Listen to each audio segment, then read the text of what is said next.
Hello everyone, welcome back to my channel. तो आज की क्लास में हम HPLC एंड FPLC जो दो क्रोमेटोग्राफी की टेक्निक्स होती हैं उनके बारे में डिस्कस करेंगे। HPLC की फुल फॉर्म होती है हाई परफॉर्मेंस लिक्विड क्रोमेटोग्राफी। ये बेसिकली एक एनालिटिकल टेक्निक है जिसकी वजह से जो भी एक मिक्सचर के कंपोनेंट्स हैं उन्हें आप सेपरेट कर सकते हो, आइडेंटिफाई कर सकते हो और क्वांटिफाई कर सकते हो, यानी उनकी कितनी क्वांटिटी है ये सब आपको पता चल सकता है। ये भी कॉलम क्रोमेटोग्राफी की ही टेक्निक पे उसी प्रिंसिपल पे काम करती है, तो बिल्कुल उसी की तरह होता है। बस इसके अंदर क्या होता है कि हाई परफॉर्मेंस लिक्विड क्रोमेटोग्राफी एक ऐसी टेक्निक है जो बहुत ज़्यादा इम्प्रूव्ड है as compared to the column chromatography जो नॉर्मली हम पढ़ते हैं। यहाँ पे जो भी चीज़ होती है बहुत हाई प्रेशर का यूज़ किया जाता है।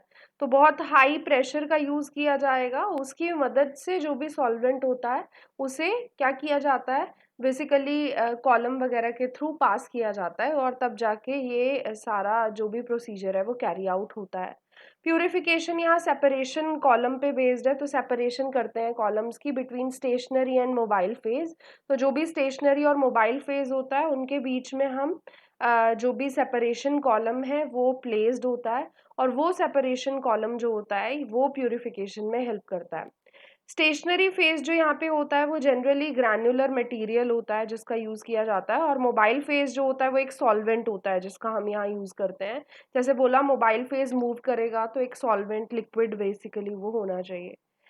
अब ये सारा जो भी प्रोसीजर होता है ना, इसमें एंड में क्या होता है, जैसे यहाँ देखो सॉल्वेंट दिखाया है आपको, फिर पंप दिखाया है, फिर इंजेक्टर है, ठीक है। सैंपल जो भी आपको यूज करना है, मिक्सचर जो भी आपके पास है उसे आप इंजेक्टर से इंजेक्ट कर सकते हो। फिर HPLC कॉलम होगा, इसके थ्रू वो हाई प्रेशर से पास किया जाएगा।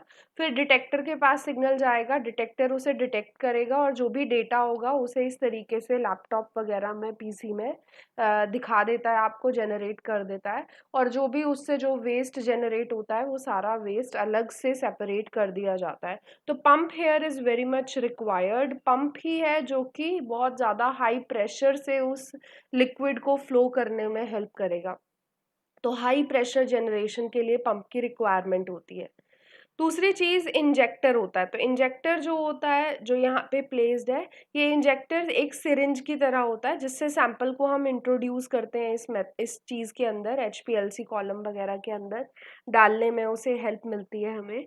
इसके अलावा कॉलम होता है आपके पास जहाँ पे सेपरेशन होती है, तो ये कॉलम है जिसके अंदर सेपरेशन सारी हो रही होगी। स्टेनलेस स्टील का बेसिकली ये बना होता है, ग्लास के कॉलम्स नहीं होते हैं। नेक्स्ट चीज़ आपको यहाँ पे दिख रहा होगा डिटेक्टर। तो डिटेक्टर में मैंने आपको बता ही दिया, ये जो भी सेपरेशन हुई है उसे ऑब्जर्व करने में बेसिकली हेल्प करता है, उसे मॉनिटर करने में हेल्प करता है। फिर एक रिकॉर्डर होता है, तो रिकॉर्डर बेसिकली वही PC वगैरह, वो उसे डिटेक्ट करेगा, उसका एक चार्ट बनाएगा, उसकी जो भी डेटा है उसे रिकॉर्ड करेगा। और फिर उसके बाद एक आपको यहाँ पे मैंने बताया कि वेस्ट वाला एरिया होता है जहाँ पे वेस्ट जो है कलेक्ट हो जाता है। जो भी इस पूरी चीज़ में से वेस्ट प्रोड्यूस हुआ सारा यहाँ पे आके कलेक्ट हो जाएगा। यहाँ पे टेम्परेचर को मेंटेन करना भी ज़रूरी होता है, तो वो भी यहाँ पे कैरी आउट होता है।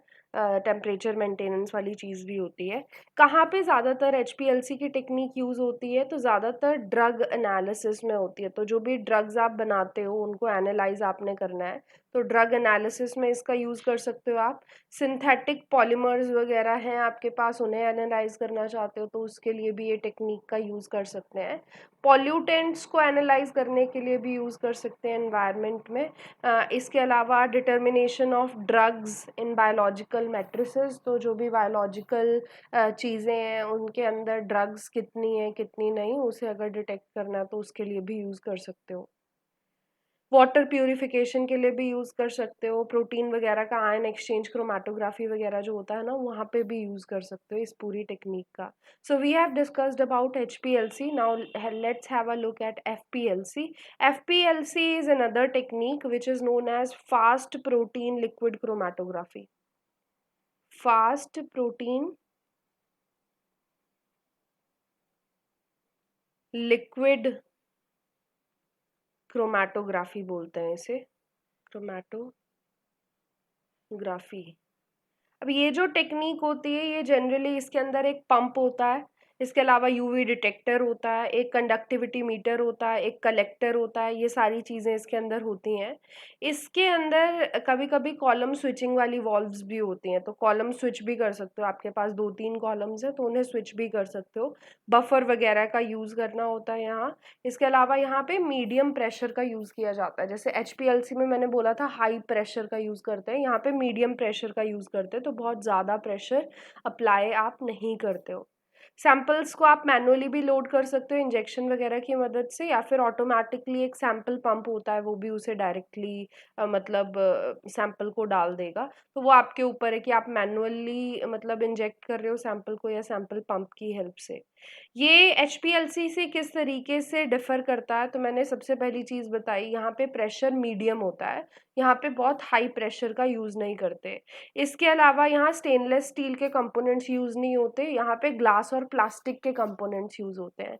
जैसे एचपीएलसी में मैंने बताया था कि वहाँ पे स्टेनलेस स्टील के कंपोनेंट्स होते हैं, यहाँ पे ऐसा नहीं है, यहाँ पे ग्लास और प्लास्टिक के कंपोनेंट्स का ही यूज़ किया जाएगा।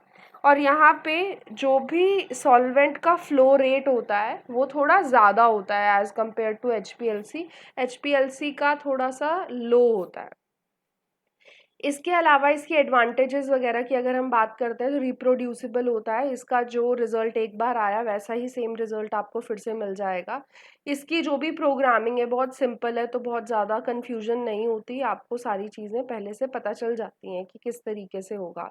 और लो प्रेशर इसमें यूज़ कर रहे हैं तो वो भी काफ़ी अच्छी चीज़ है। लो इन द सेंस एचपीएलसी के कंपैरिजन में लो है, तो वो बता रही हूँ। और ड्रॉबैक्स ये हैं कि ग्लास कॉलम्स की रिक्वायरमेंट है, बहुत हाई प्रेशर ये हैंडल नहीं कर सकता, एचपीएलसी कॉलम्स वगैरह को हैंडल नहीं कर सकता। इसके अलावा जो भी थर्मोलेबाइल प्रोटीन्स होते हैं या फिर हीट सेंसिटिव प्रोटीन्स होते हैं उन सबको सेपरेट करना बहुत मुश्किल होता है इस टेक्निक की मदद से। ये प्रोटीन एनालिसिस वगैरह के लिए यूज़ की जा सकती है, जैसे एचपीएलसी कर सकते थे ये भी कर सकते हैं प्रोटीन एनालिसिस के लिए। इसके अलावा जो भी लिपोप्रोटीन्स की सेपरेशन है, लिपोप्रोटीन्स आपको पता होंगे, तो उनकी सेपरेशन के लिए भी आप एफपीएलसी का यूज़ कर सकते हो। यूरिन या फिर सेरिब्रोस्पाइनल फ्लूइड है ब्रेन वाला, तो इन दोनों के अंदर जो भी प्लाज्मा प्रोटीन्स हैं उनकी सेपरेशन आप करना चाहो तो वो भी कर सकते हो। इसके अलावा आरएनए की प्यूरिफिकेशन के लिए यूज़ कर सकते हैं, नाइट्रोजनस कॉन्स्टिट्यूएंट्स कितने हैं बियर में उसे एनालाइज करने के लिए यूज़ कर सकते हैं, तो बहुत ज़्यादा कॉस्ट इफेक्टिव ये मेथड होता है। और बीटा थैलेसीमिया वगैरह के डायग्नोसिस में इसका काफ़ी अच्छे से यूज़ किया जा सकता है, तो वो सब आपको याद रखना है इससे रिलेटेड। अब डायग्राम में क्या दिया है वो मैं आपको बता देती हूँ, तो देखो मिक्सर दिया है, इनलेट दिया है, वाटर, सॉल्ट वगैरह, बेस, एसिड वगैरह, ये सब बेसिकली क्या करते हैं, बफर एजेंट की तरह काम करते हैं। तो बफर ब्लेंडिंग वाल्व है ये, जिसके अंदर ये सारी चीज़ें आके मिक्स हो जाएंगी। इनलेट होगा तो इनलेट मेंशन किया है, फिर मिक्सर इन सब चीज़ों को मिक्स करेगा, इसमें पंप लगे होते हैं, फिर वो आगे भेजता है। फिर यहाँ सैंपल पंप होता है जो सैंपल को ऑटोमेटिकली लोड करेगा, या फिर आप मैनुअल वाले इंजेक्टर का भी यूज़ कर सकते हो, तो उससे इंजेक्ट कर सकते हो सैंपल। तो सैंपल यहाँ पे इंजेक्ट हो गया, उसके बाद आप यहाँ पे कॉलम स्विचिंग कर सकते हो, तो रिवर्स फ्लो करना है या फिर जिस भी टाइप का फ्लो आपको रखना है वो सब आप यहाँ कैरी आउट कर सकते हो। इसके अलावा यहाँ पे एक डिटेक्टर होता है, यूवी विजिबल रेंज जो लाइट की होती है, कंडक्टिविटी होती है, उन सबको डिटेक्ट करता है ये। और फिर पीएच मॉनिटर भी होता है पीएच को मेंटेन करने के लिए। फिर फ्रैक्शन कलेक्टर होता है जो कि बेसिकली जो हेल्पफुल चीज़ें हैं उन्हें कलेक्ट कर लेगा, मतलब जो भी प्रोटीन, जैसे मान लो प्रोटीन को आप सेपरेट कर रहे थे तो उसमें से जो डिज़ायर्ड प्रोटीन्स हैं उन सबको कलेक्ट कर लेगा, और जो वेस्ट है जिसकी रिक्वायरमेंट नहीं है प्रोटीन के अलावा जो भी चीज़ें हैं वो वेस्ट में चली जाएंगी। तो इस तरीके से ये काम करता है। तो we have discussed the complete chromatography now. We are now going to discuss about electrophoresis, and one more technique is left which is known as microarray.